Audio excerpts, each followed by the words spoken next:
siya. Magandang araw, YouTube. Nandito naman po ako.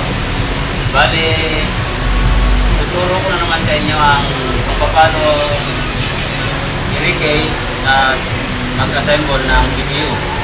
Ngayon, una ko pong papakita sa inyo ang mga pyesa.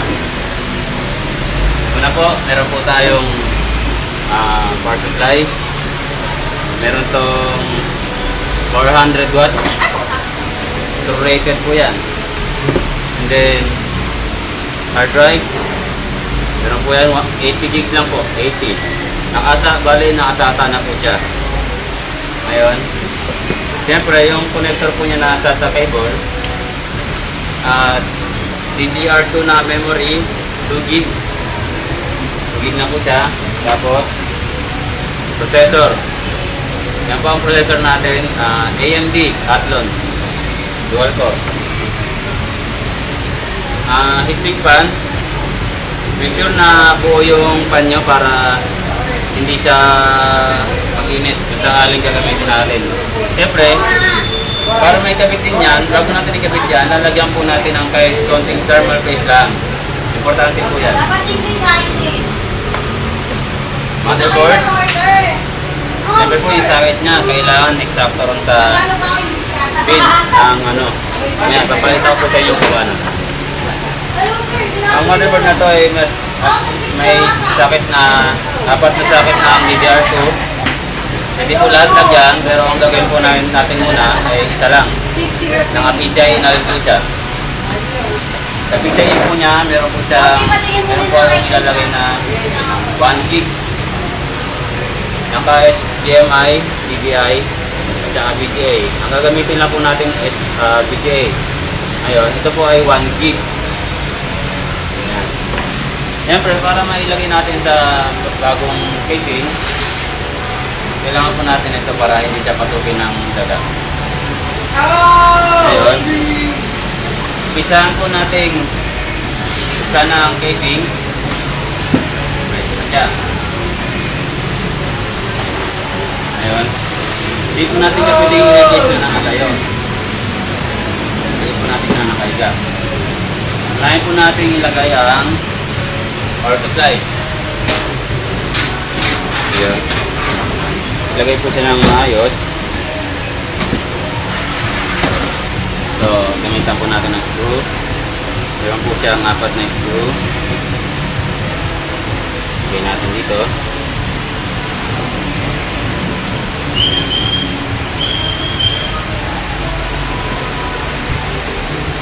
Mas maganda sana o may yung bikuryenteng screwdriver para mabilis. Mabilis na rin to.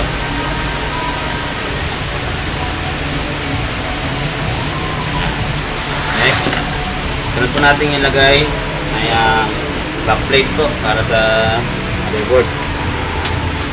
Make sure po natin na yung backplate nya at yung motherboard sakto.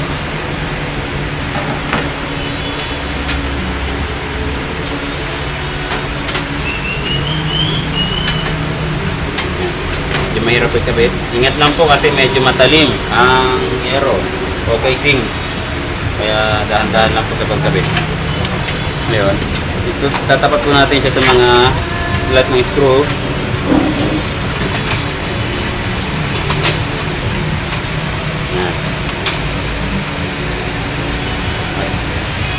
Tornilyo.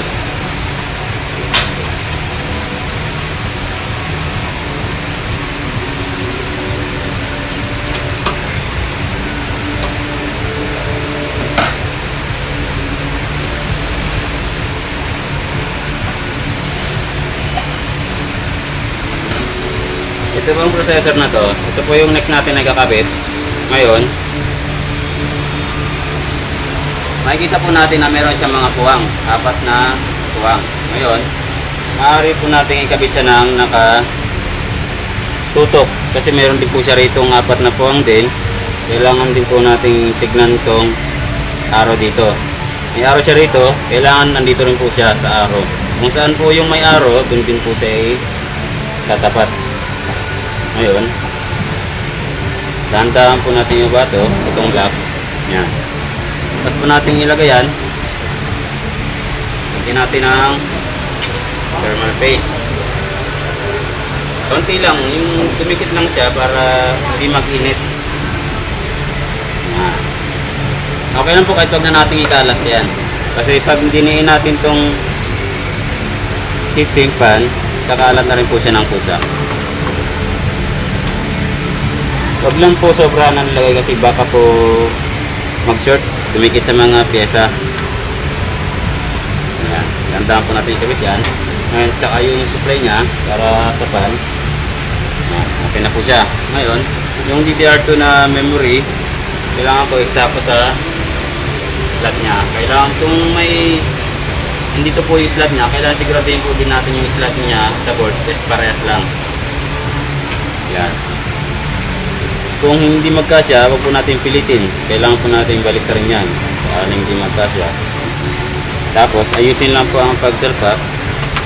Kung para siguradong gumana siya, ulitin lang po natin. Kaya diin na natin ng maayos. Tsaka, power po ng processor, dito po natin lalagay. Yan. Saka yung power na yung 24 pin nya, nakakabit yan. Kailangan po nakakabit niya. Kung 24 yung slot ng board nyo, pin, para sa power supply, kailangan 24 pin dito. Kung hindi rin kasi pabaliktad, baliktarin din po natin siya. Yan.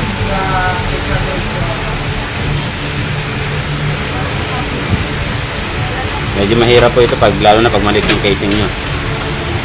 Ngayon yung hard drive naman, kakabit natin dito. Ako yung reporter. Dito natin kakabit. Tapos, make sure lang po na hindi mabagsak o mahulog ang hard disk. Jump din po sa hard disk. Mabagal din po ang pag-process ng program nyo pag may bad sector siya. Kaya siguraduhin po natin na walang bad sector yung hard disk natin. Yung SATA. Yung SATA cord po, meron po siyang butas na pa-L. L po yan. Yan.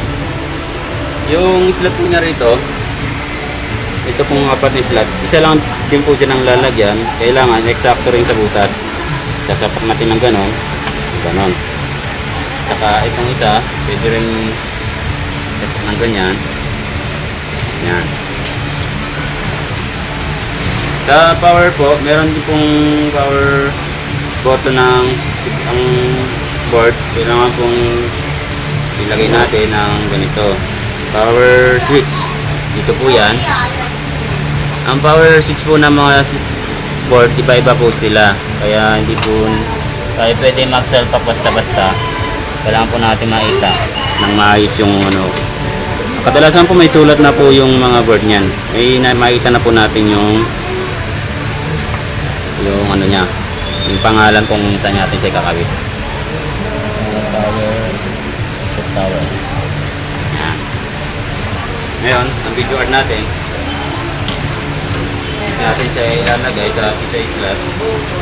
Wait lang, nakalimutan natin yung audio. Yung audio.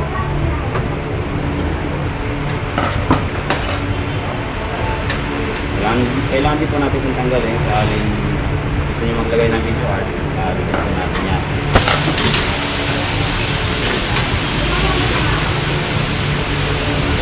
Ang linis po ng katulad ng memory, video card, ito po po ang linis ng pambura. Para malinis siya, para gumana siya ng maayos. Kung hindi po siya sakto sa butas, pwede rin po natin itong tanggalin.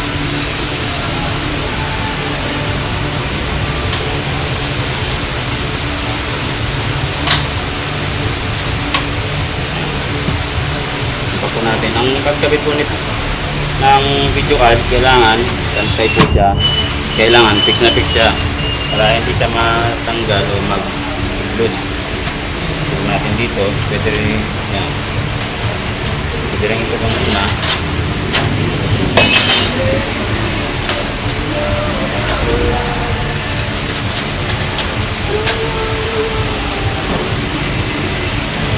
Kaya natin tutungin yung card.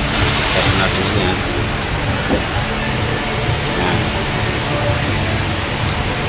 Ngayon, as long as nakakabit na po lahat, Nakita po natin siya, nakakabit na po siya lahat. Sasak po natin siya sa monitor. Ito pong sa monitor naman, onboard po yung video art na to. Dito sa onboard, hindi na po siya gagana kasi may video art na po tayo. So dito na tayo magkakabit ng VGA. Ngayon, mouse, screen, keyboard. Siyempre, huwag natin kakalimutan ng power cord natin. Yung power cord po natin, mayroon pong kabilog siya, kaya tatlo rin ng butas. Isasakto po natin siya ng ganyan. Baliktad po kasi, hindi po kakasya yan. Ngayon, i-on po natin ang CPU. On. Nakita po natin siya rito.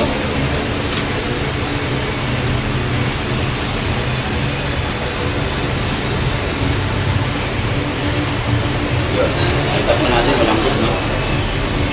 Ayusin na po natin ang memory. O, di kaya linisin natin ang mura.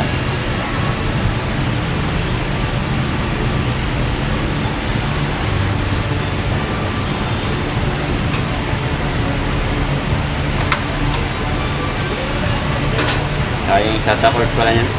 Yan yan. Natin nakapit sa kapag ng SATA cord. Yan, nakapit na po siya. Again, yung power cord. Monitor mo.